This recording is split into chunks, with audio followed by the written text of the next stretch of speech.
Në namaz, Zoti të jep lajmin e mirë që ai të dëgjojë lavdërimin tënd. Në këtë video do ta zbulosh se si ky lajm hynor mund të bëhet realitet. Pse themi Allahu Ekber kaq shumë herë në namaz? Sa herë që ndrojmë pozicionin? Pse themi Allahu Ekber? Ndiqni videon deri në fund për të zbuluar arsyen shumë interesante. Selamu alaikum wa rahmatullah. Paqja qoftë me ju. Në vazhdim të shpjegimit të namazit, kam kënaqësinë t'ju sjell videon e radhës. Në videon e mëparshme kemi shpjeguar rukun, pra pozicionin e përuljes, kemi shpjeguar pse e bëjmë rukun, cilat janë disa nga domethënjet e thella të lutjes që bëjmë në të. Mund ta shikoni videon, linkun e keni në përshkrim. Tani, përpara se të vijojmë më tej, le të diskutojmë një çështje që kemi lënë pa trajtuar. Gjatë gjithë namazit, sa herë që ndrojmë pozicionin, përse themi vallë Allahu Ekber? Allahu Ekber do të thotë, siç e dini, Allahu është më i madhi. Kjo pyetje është e rëndësishme sepse ka edhe nga jo muslimanët ata që e kritikojnë këtë tokë fjalësh arab, duke thënë se kjo fjali gjoja tregon se që nga edhe dikush tjetër poshtë Allahut. Allahu na ruaj nga ky mendim. Vetëm ai që mbyll syt me vetëdije nuk arrin të kuptojë njëshmërinë e qartë të Zotit që feja islame e paraqet si drita e diellit. Feja islame nuk paraqet vetëm teori, por ajo praktikisht merret me njeriu, andaj përdor të gjitha metodat efikase për ta edukuar atë. Ja ta shohim urtësinë e pohimit Allahu Ekber në namaz dhe do ta merrni edhe përgjigjen e kësaj kritike. Allahu Ekber në pamje të parë mund t'ju duket thjesht një deklarat, por nuk është vetëm kaq.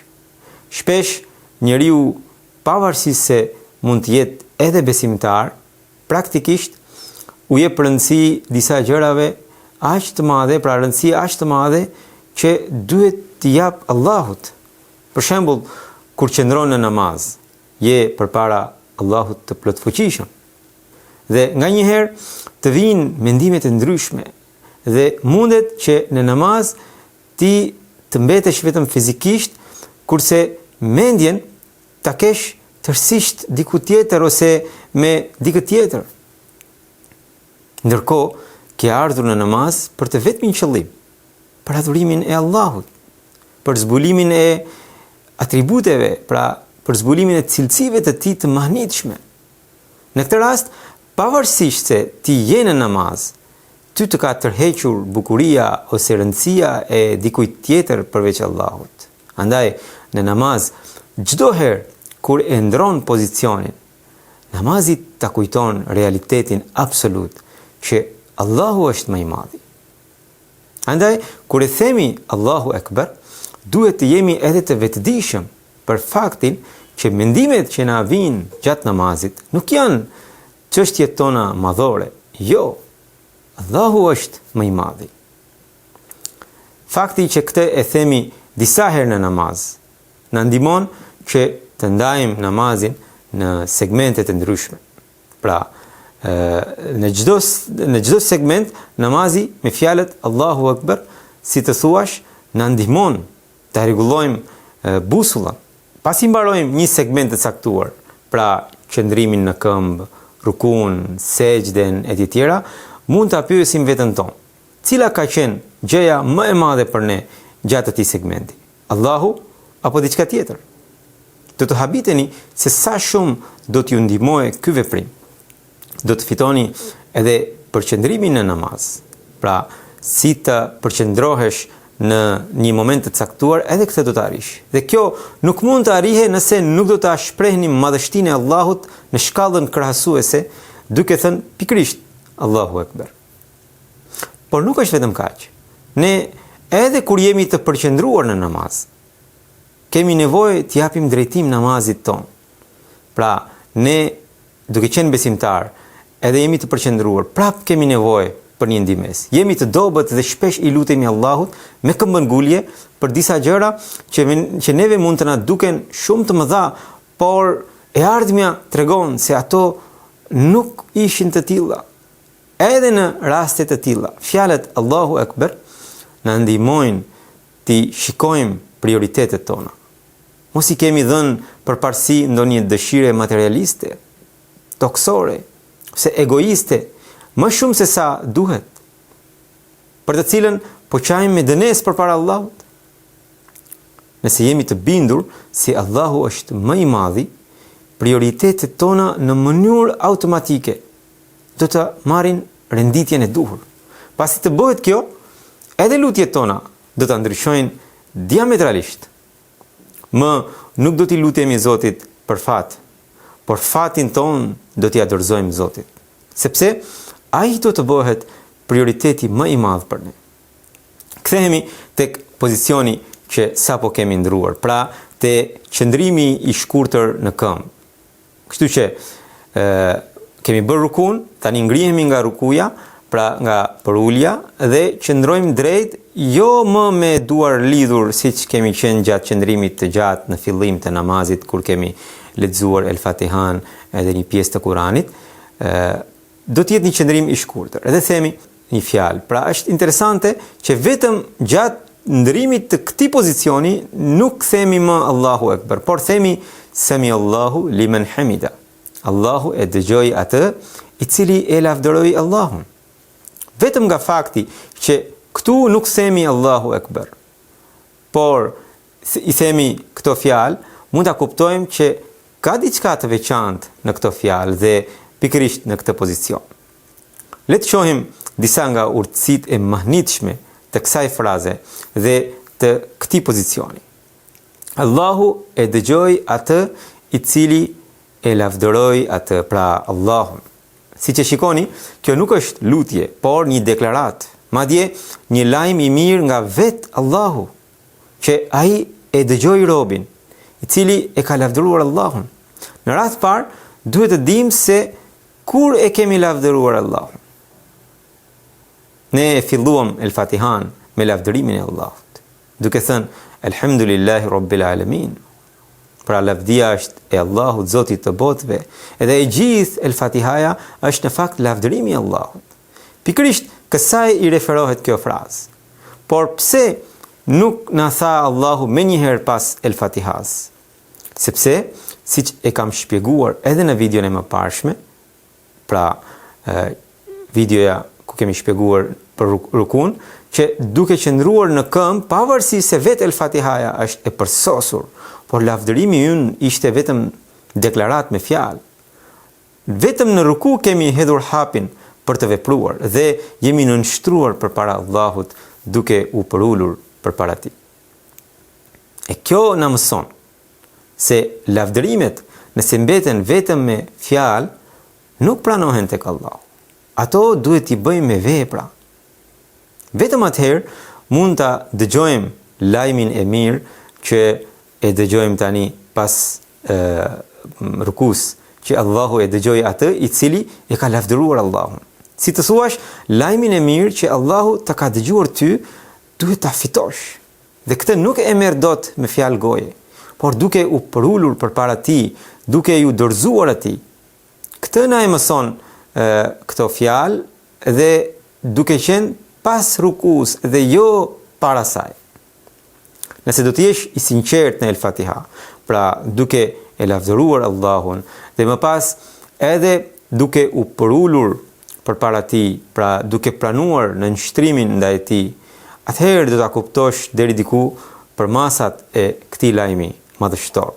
Shpirti yt do të përjetojë një kënaqësi të papërshkrueshme, pasi Allahu vet ta jep mesazhin që ai të dëgjojë ty, ta dëgjojë lavdërimin që ti I ke bërë atij. Sa e fortë që nga kjo. Tani, pasi e merr lajmin e mirë që Allahu të dëgjojë lavdërimin, çfarë do të bësh? Në mënyrë të vetvetishme do të pohosh atë që vazhdon lutja. Rabbana walakal hamd. Zoti ynë, edhe më shumë lavdi për ty.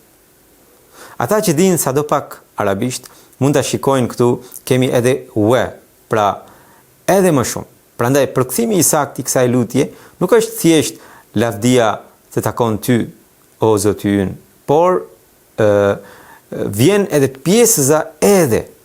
Kjo natyrisht, pasi ti dëgjove lajmin I mirë se Zoti e ka dëgjuar atë i cili e ka lavdëruar Zotin. Hazret Kalifi i 4 i Xhamatit Musliman Ahmedia, Hazret Mirza Tahir Ahmedi, Allahu e mëshiroft, e shpjegon këtë që ti kur e dëgjon pra Sami Allahu liman hamida, i përgjigjesh pohimit të Zotit duke thënë: o Zot, dua të lavdëroj edhe më shumë.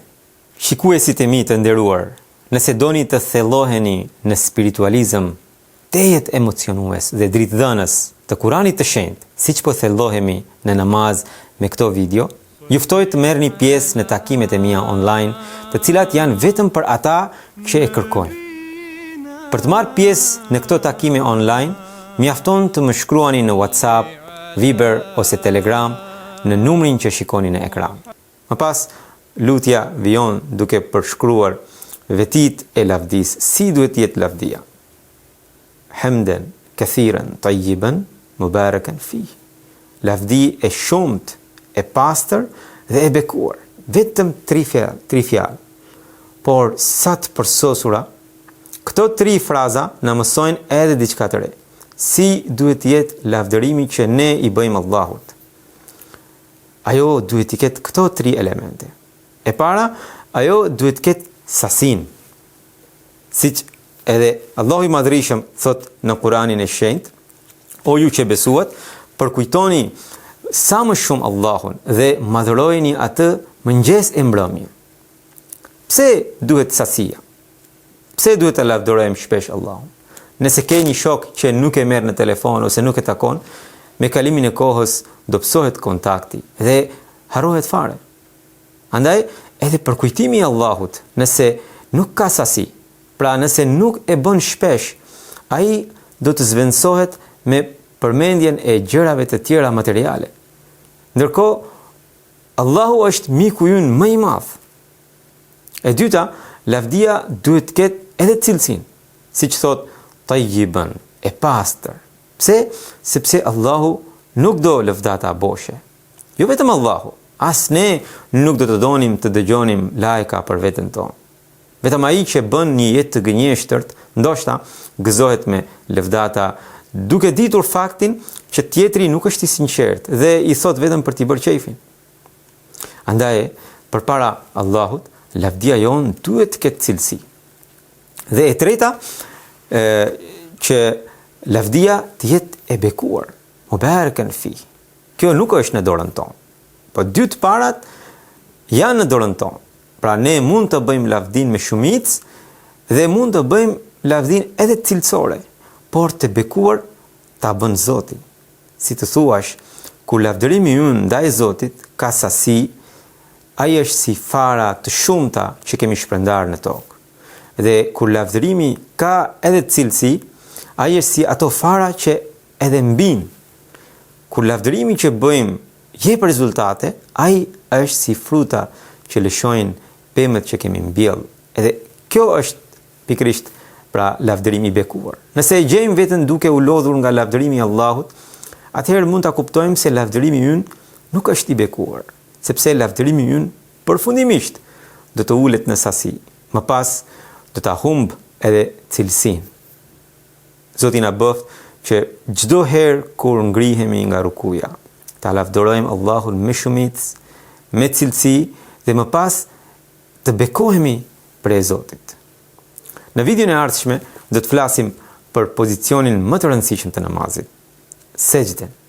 Por për ta kuptuar sejdën, do t'ju sugjeroja ta shikoni së pari këtë video ku kam shpjeguar rukun, pra për uljen, sepse për ulja dhe sejdja janë shumë të ngjashme. Faleminderit për vëmendje.